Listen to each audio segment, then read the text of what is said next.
یہ جو ہے نا جی اصل میں آج کل تو ایک وبا آ گئی ہے، بڑے پڑھے لکھے لوگ سمجھدار لوگ جو ہیں سارے سود کھاتے ہیں۔ کوئی ایک بینک بھی نہیں ہے آپ کے پاس جو سودی کاروبار نہ کرتا ہو۔ ابھی اللہ پاک نے مسلمانوں کو توفیق دی ہے کہ انہوں نے اسلامی بینک قائم کیے ہیں، لیکن چند ایک ہیں، وہ ساری ملک کی ضرورت تو پوری نہیں کر سکتے۔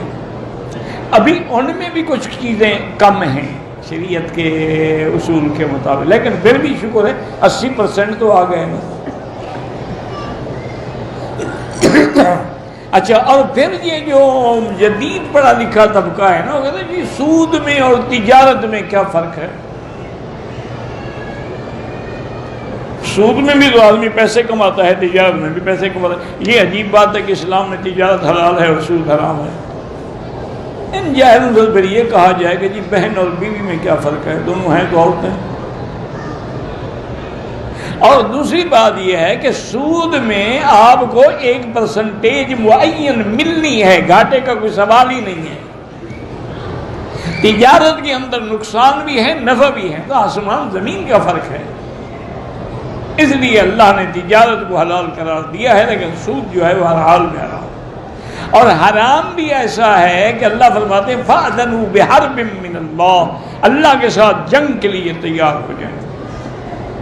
اب خود اندازہ کرو کہ جو ملک سود پر چلتے ہوں، جو اللہ سے جنگ کی حالت میں ہوں، وہ کیسے کامیاب ہو سکتے ہیں؟ وہ کبھی بھی خوشحال نہیں ہو سکتے، کیونکہ وہ تو اللہ کے ساتھ لڑائی لڑ رہے ہیں۔ اللہ سے لڑ کے کون جیت سکتا ہے؟ اور اسی طرح یعنی یاد رکھیں کہ اب اللہ کی شان دیکھیں کہ جب سے علماء اسلام کو اللہ جزا دے، اور ہمارے ملک میں سب سے زیادہ کام اس پہ حضرت شیخ تقی عثمانی نے کیا ہے، اللہ ان کو جزائے خیر دے۔ انہوں نے مولویوں کی طرف سے فرض کفایہ ادا کیا، کیونکہ ہمارے اکثر مولویوں کو تو پتہ ہی نہیں ہوتا ہے کہ اقتصادی معاملات کیا ہوتے ہیں۔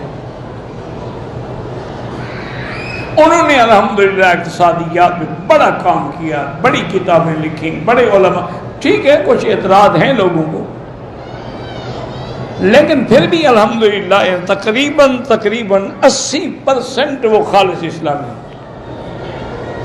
اس کا نتیجہ یہ نکلا ہے کہ اب دنیا کے اندر جو انٹرنیشنل لیول کے بینک ہیں، ان میں سے 25 نے بھی اسلامی برانچیں کھول دی ہیں،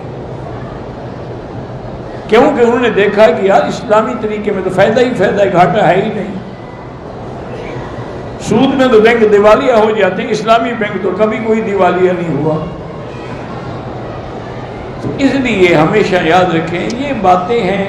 کسی نے کہا جی رجم جائز نہیں، کسی نے کہا جی سود حلال ہے، کسی نے کچھ، اللہ ہدایت دے، اور ہم کیا کہیں۔